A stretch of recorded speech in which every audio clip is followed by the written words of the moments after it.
Hi, I'm Gary, and this is episode 205 of EV Musings, a podcast about renewables, electric vehicles, and things that are interesting to electric vehicle owners. On the show today, we'll be looking at climate change as we talk with a proper climate scientist.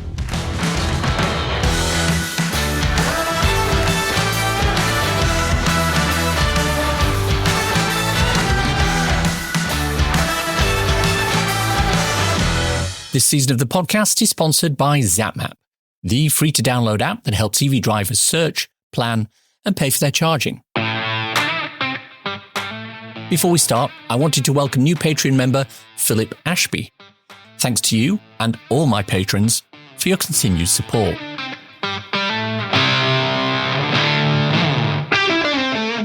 Our main topic of discussion today is climate.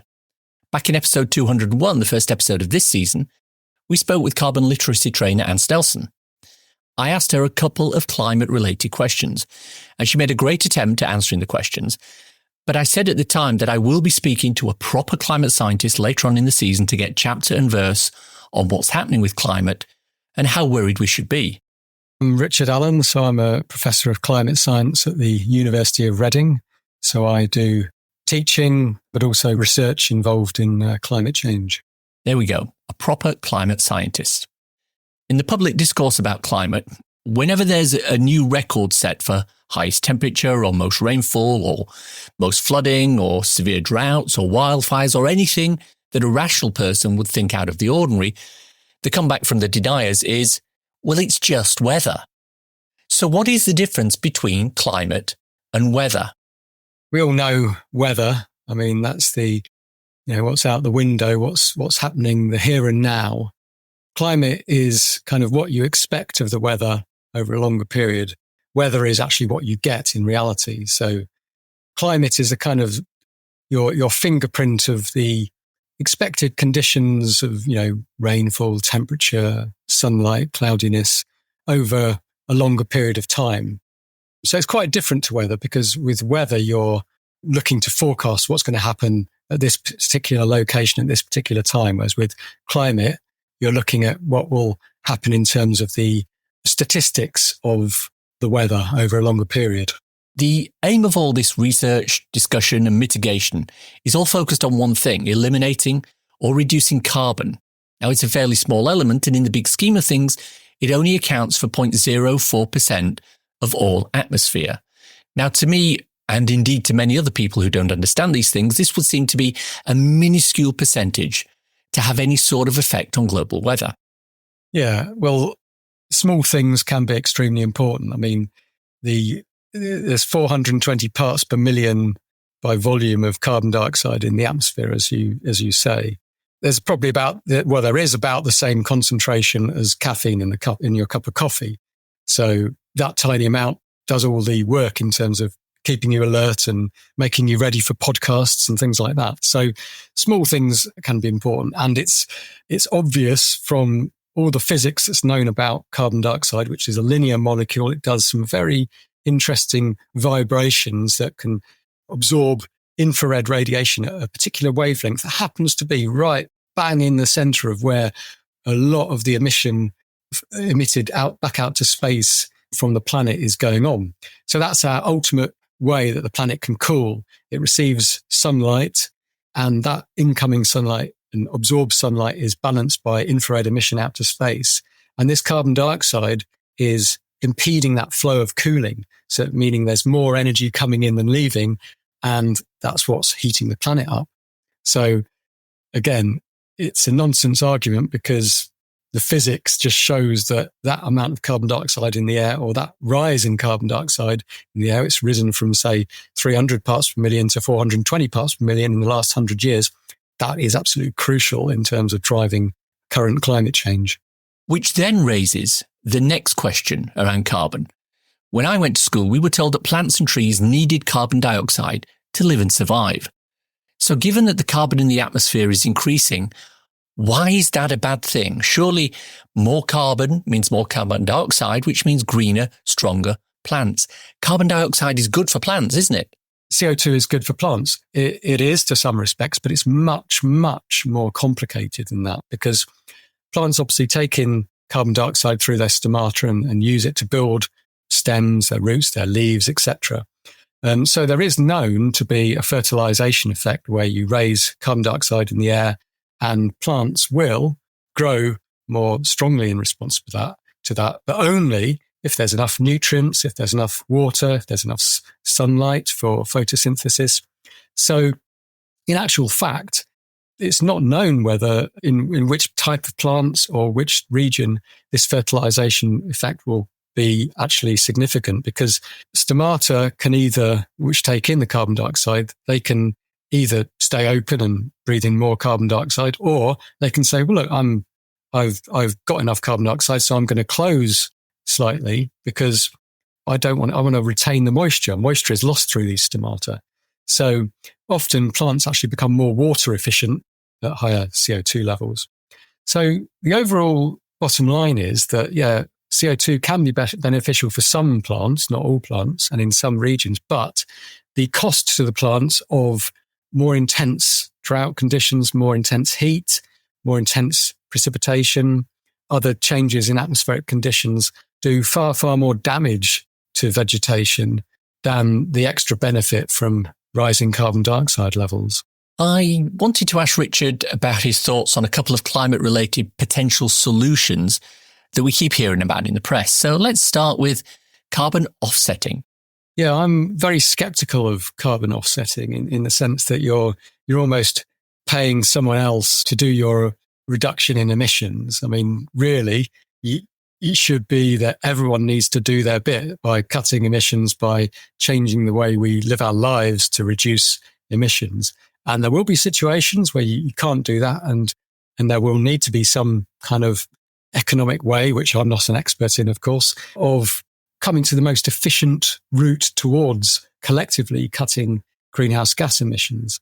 So if there is a need to do carbon offsetting, I think there's obviously healthy skepticism is required, because there's the opportunity for companies to jump on this bandwagon and say, we're doing all this great stuff, but there's a lot of greenwash out there, I think. So you just need to do your research and check which kind of companies or which methods of carbon offsetting actually are effective, and maybe focus in on the very few that I think are credible. What about geoengineering, which is the practice of spraying chemicals into the atmosphere to create a sort of umbrella or mirror which will deflect heat back away from the planet? The science of these geoengineering techniques is kind of known about, but practically nothing's been ever really trialed. And my viewpoint on it is it's a very bad idea indeed, because you can have really unforeseen consequences on, for example, the water cycle by introducing brightening clouds. You're essentially correcting for the fact that you're reducing the flow of infrared radiation out to space by increasing greenhouse gases. You're correcting for that with a completely different mechanism by actually reducing the amount of sunlight that's getting to the surface by brightening clouds. There have been studies showing that by introducing geoengineering in a simulation, you can get big changes in the water cycle. So what does that mean for politics? For example, if one country did some geoengineering and that made one other country drier, if they deemed it so, that could cause quite a lot of tension. So overall, I'd say it's important to research, and I hope we don't need to use any of these techniques, because they can be just as dangerous as the actual problem in the first place. But in the big scheme of things, we've done geoengineering before, right?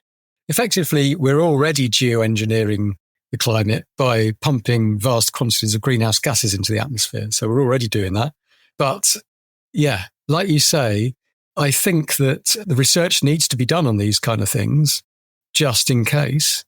But let's hope we don't need to resort to these, far-flung remedies for what is ultimately the need. Is if you've got too many greenhouse gases going up into the atmosphere, the best solution is to stop that happening, is to cut rapidly, massively across all sectors and in a sustained way the amount of greenhouse gases we're pumping into the atmosphere. That is by far the most effective remedy for human-caused climate change.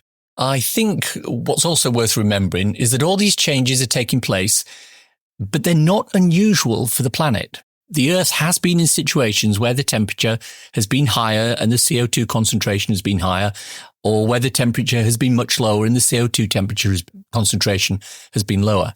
The planet has survived all these, and it will survive what happens if we don't mitigate the issues that we're facing today. But what won't survive is our ability to live on the planet. When the carbon dioxide and the temperature was as high as it is now, and even higher, back in far distant history, there were very, very few humans on the planet, and certainly not as many needing to live and survive on its dwindling resources.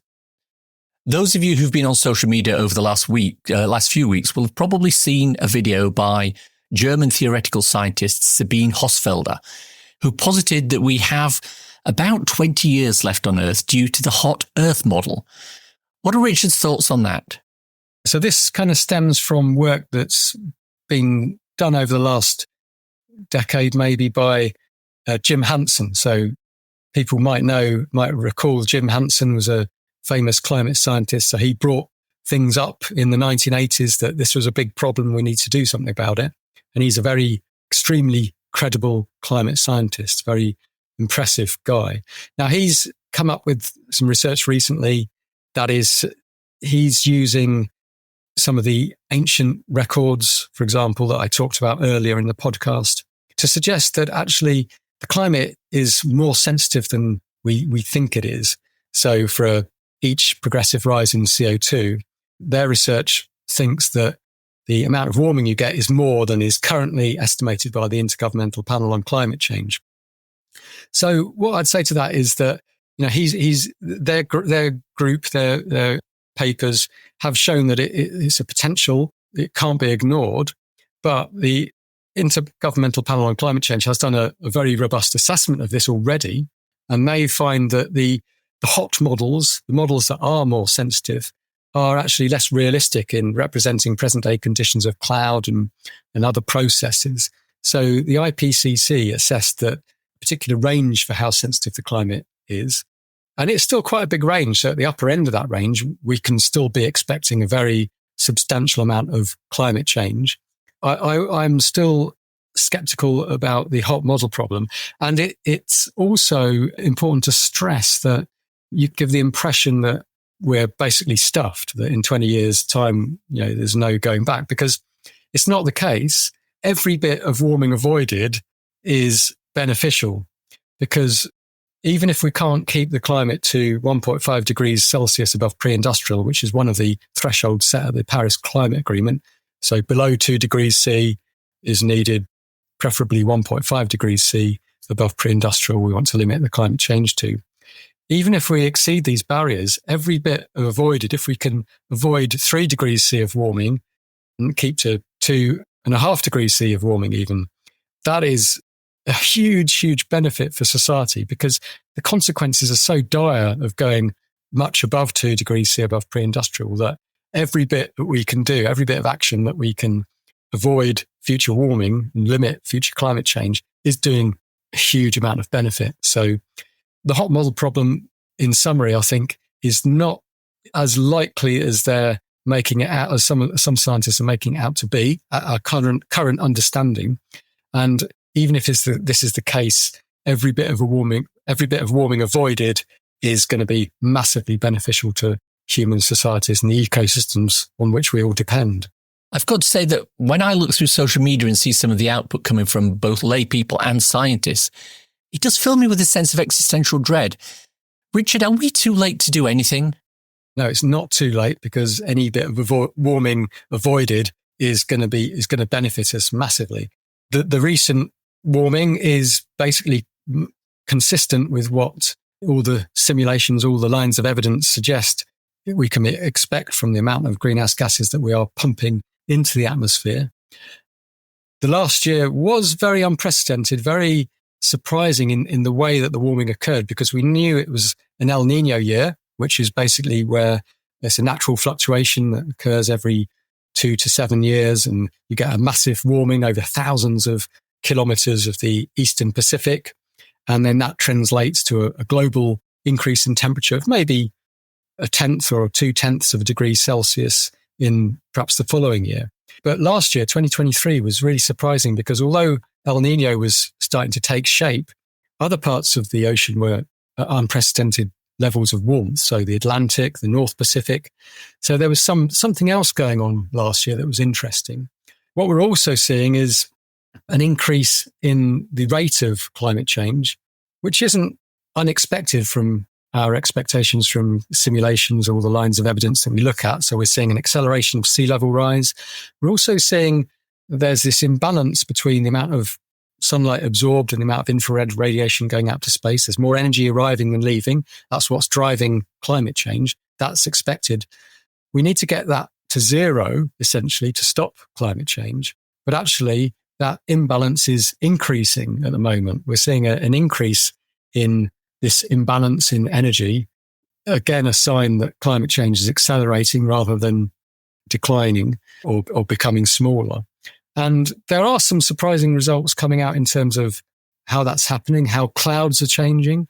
So there's a lot of research going on in looking at, what is going on over the present. That's what, scientists like to do. They're there looking at the surprising things and trying to explain them.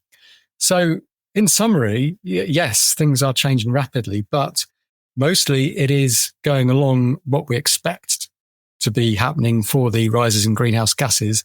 And the only way we can impede this and actually limit climate change is by massively cutting greenhouse gases. One thing that always puzzled me is the fact that for global warming or climate change, there's a huge cohort of scientists who've studied the data, run the experiments, checked the models, and come to the conclusions that this is a major man-made issue.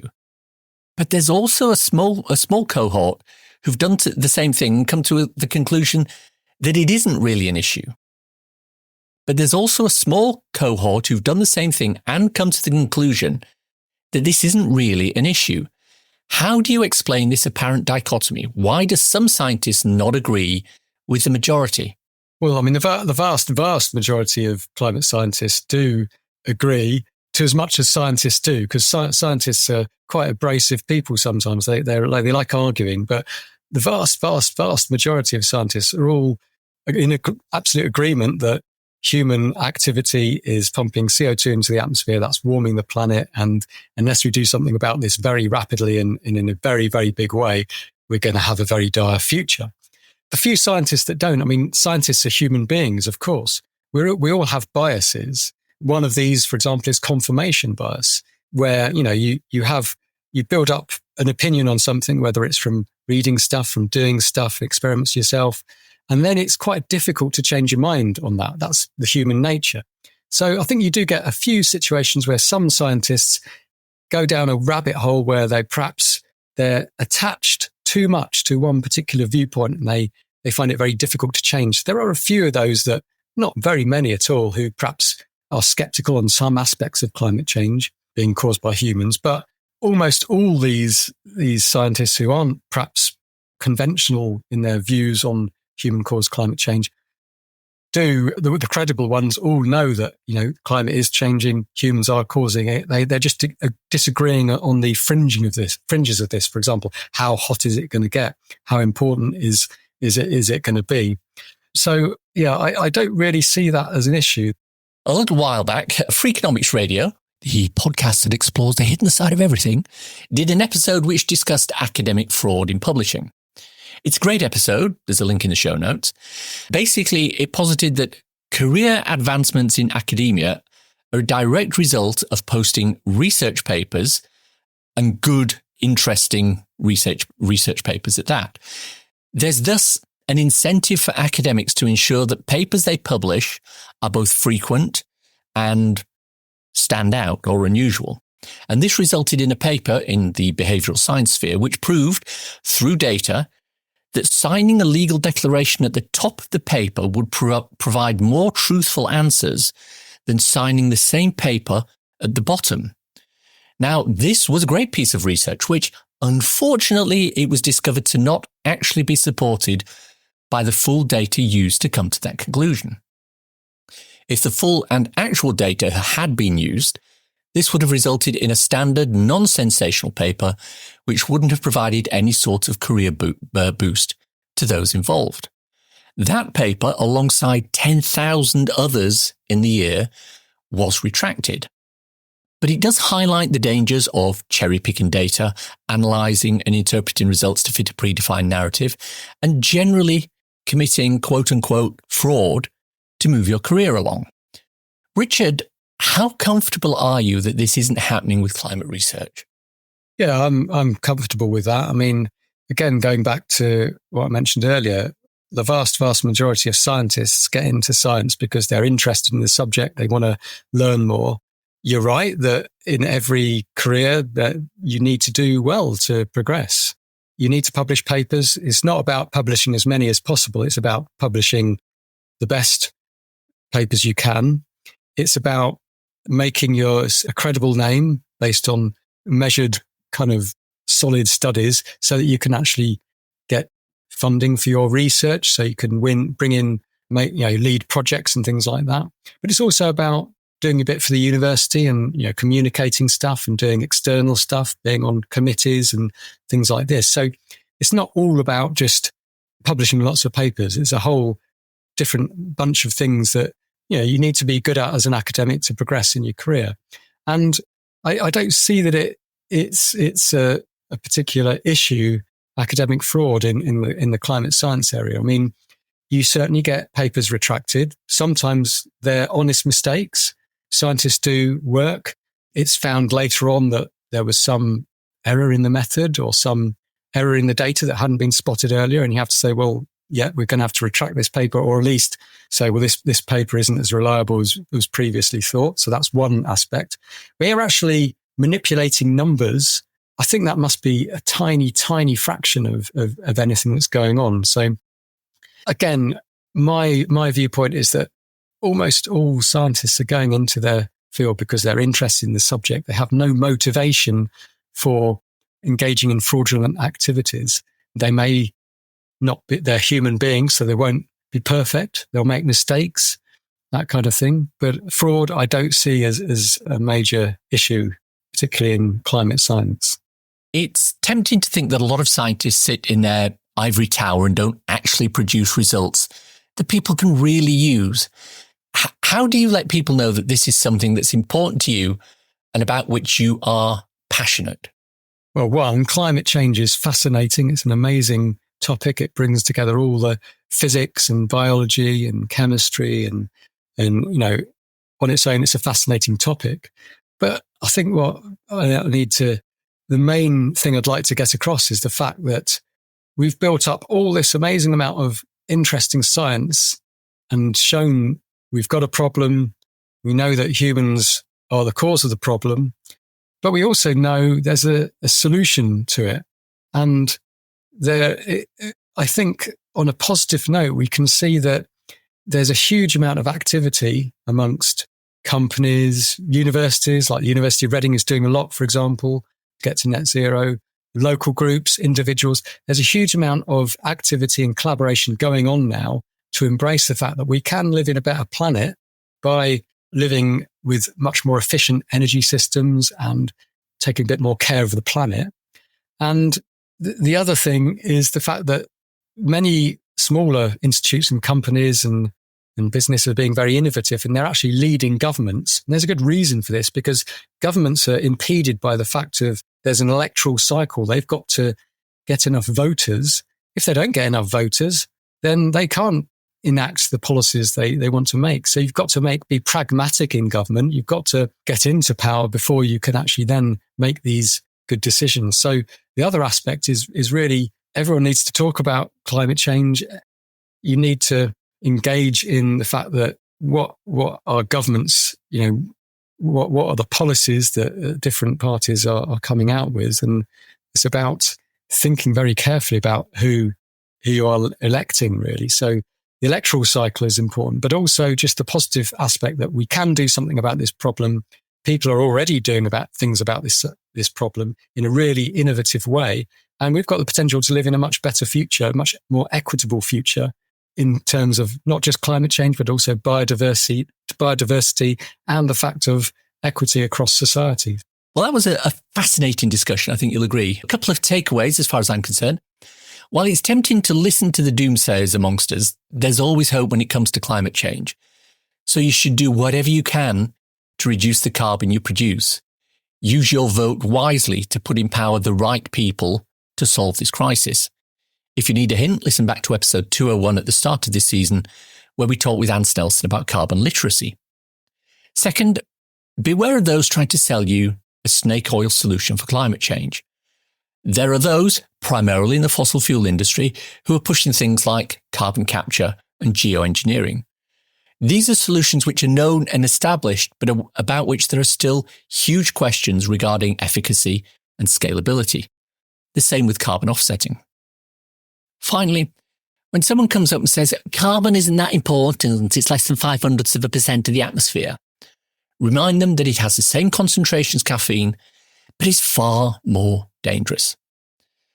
I think that was a great discussion with Richard, and I'd like to thank him for coming on and spending some time. This season, we're looking at raising the awareness of carbon literacy with our listeners. One way we're doing that is with Carbon Fact, as read by carbon literacy trainer Anne Snelson. Over 30% of the world's food supply is actually wasted, and most of it goes in landfill where it releases methane. So if you're throwing away food, please start planning better and buy a bit less. If you've got food going off, why not bulk cook and freeze it? That will help you save it for another day.